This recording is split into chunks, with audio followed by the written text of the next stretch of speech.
1:30 na guys. Di pa kami nagla-lunch dahil nauna kaming pumunta sa bilihan ng gamit ng mga bata. Dahil pasukan na next month, bumili kami ng gamit ng mga bata. Nagpa-desisyon ng kung dahil sa mga fast food ang problema doon ay parking. Pumunta na lang kami dito sa Pepe's Pizza and Local Barbecue. Isa lang naman ang may-ari nito. Dalawa nga lang yung kanilang kini-caring. Ito, Local Barbecue tsaka Pepe's Pizza. Maganda kasi ang ambience dito guys dahil ilalim siya ng malalaking puno. Yan. Ilalim siya ng malalaking puno. Ito, dali yung ambience niya. Kaya dito ko napagdesisyonan dahil hindi crowded, tsaka masarap naman ang pagkain nila dito. Aside sa maganda ang ambience, affordable naman din po. Kaya dyan kami nagpunta. Hindi to aircon, open area pero lilim. Ito, located ito sa Zone 7, Bangged, Abra. Only here in the province of Abra. Diba? Kung gusto mo naman dyan sa may wall, pwede. Dito, pwede din. May good for 6, good for 4, may family, may long table dyan sa gitna. At ito kasing Pepe's Pizza mga kapatid ay pugon. Sa pugon nila ginagawa. Ayan, nagbe-bake sila. Nandyan sila. Yan, nagbe-bake sila. Sa pugon ginagawa. And may restroom pala dyan. Yan, dito. Sa ilalim ng malalaking puno. Ito yung mga anak ko, 3. Nag-aantay kami ng food. O diba? Maluwag. Maganda ang ambience. Malilim. Mahangin. Time check is 1:30. Kung gusto nyo naman sa kubo, meron din. Tsaka ang maganda dito, habang kumakain ka, ay pwedeng magpa-car wash. May car wash sa baba. Pero naka-break time kasi yung nagka-car wash, kaya hindi na namin maantay. Kaya hindi na kami nagpa-car wash. Ayan. Tapos pagpasok mo, ganyan po ang nakikita mo. Nandito yung may free wifi din pala sila. May free wifi. Ayan yung counter. Tapos pag umupo ka na, kukuhanan ka na ng order. Ganyan.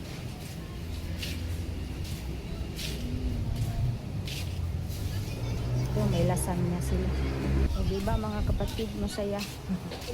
Masaya.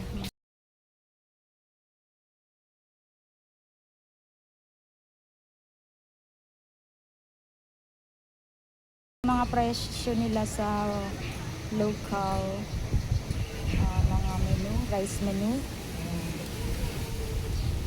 Ang in-order namin dito kasi masarap. Syempre ang local barbecue nila, sisig, pork sisig, tsaka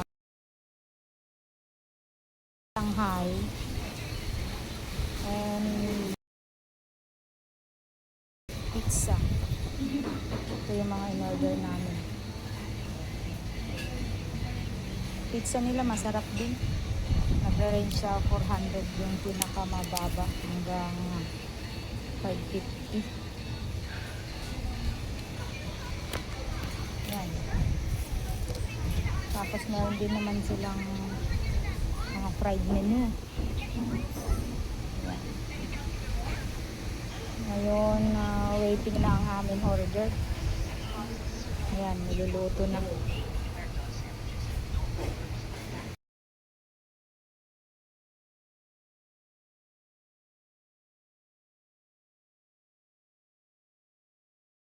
Nauna na itong pizza na isiniserve.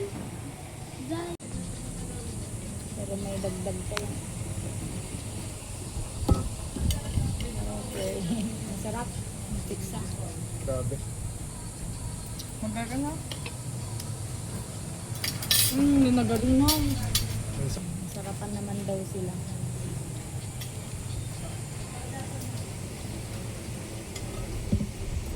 Better than... Napkin. Maganapan din. Kami na pag-ipadad kan. Ah, sige siya. Let's eat guys. 13 gram. Eat. Di ako ado papa-option tayo magtikwa. Ano mo ba nga ka? Magkita man nung tulot, no? Oh, kaya gawin mo. Patang nga yan ka dito.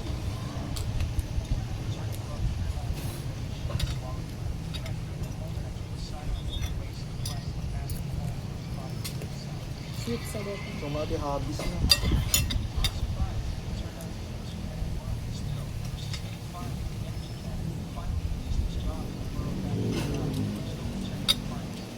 Yung bagal din? Yellow, ay, for... Ano lagi din?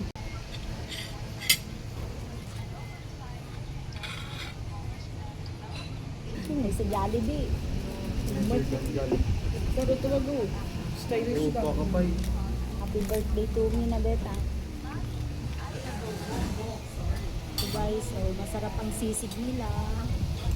Pork barbecue ang kanilang talagang Agalaga din may sa bestseller. Heinz. Shanghai. Route. Tapos na namin yung Si isang ay ko din. Ang pizza dagdag kanila. Kita mo na pulot data. Ay, ano, gure. Let's enjoy our late late lunch. You close that first. Gusto niyo pa data?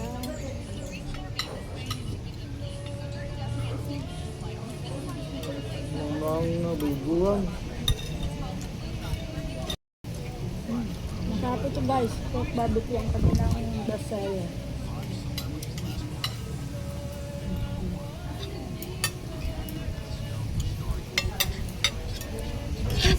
Ito yung pork sisig nila. Masarap din. Yeah. Ito na. Kaya kayo. Ganun tayo. And of course, ang sa kanilang Shanghai. Bite size.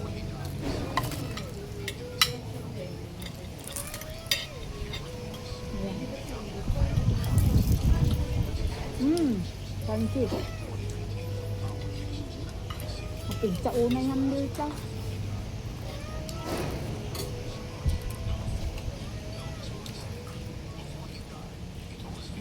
Kami lang mga anak ko, tatlo sila.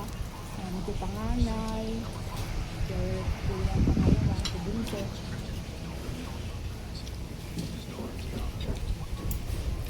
Minsan-minsan, nagbabali din.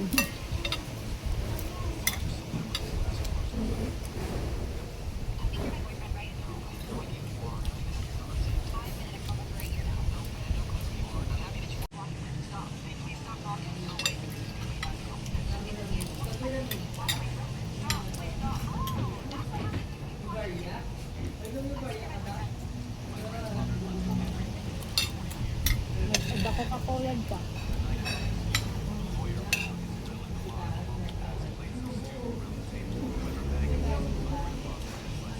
Siyempre, sinamaan namin ng Coca-Cola, the all-time favorite soda.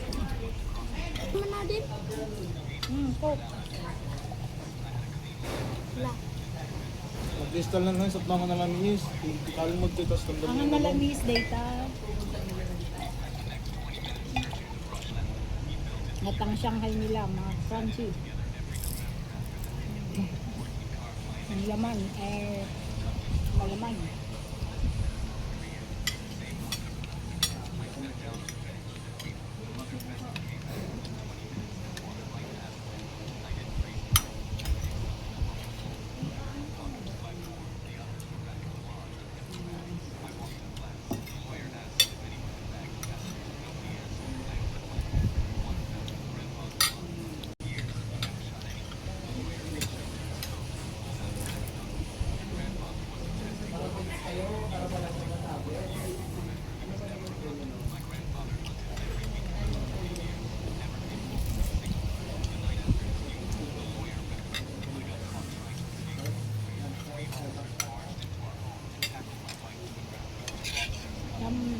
kasi. Sardin, ibusan mo ito. Tulmanan?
Tapos barbecue, alam nyo.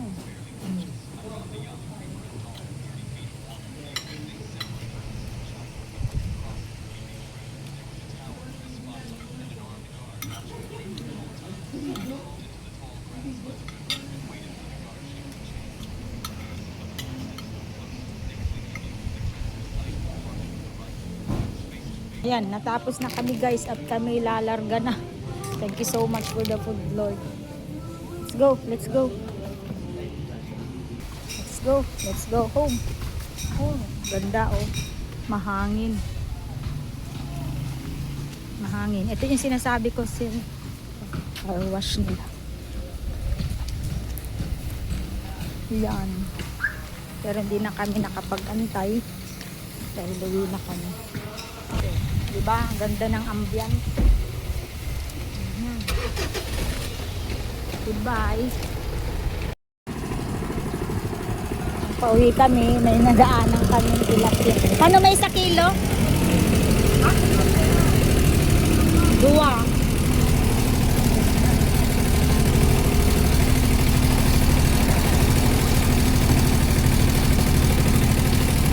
Ala, nalaglag na. 190 per kilo.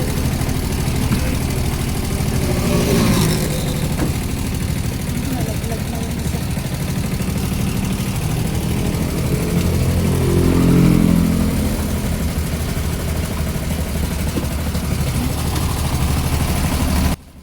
Ganito ang ginagawa nila guys, yung mga nagtitinda sa along the highway ng mga fresh live tilapia. Gumagamit sila ng generator para mapanatili ang pagkakabuhay ng kanilang binebentang tilapia. Kaya yan, sulit naman po sa 190 pesos per kilo. At ito na nga ang fresh na tilapia na nabili namin. Nilinisan ko at inihaw. At ayan ang aming dinner ngayon. Thank you for watching guys!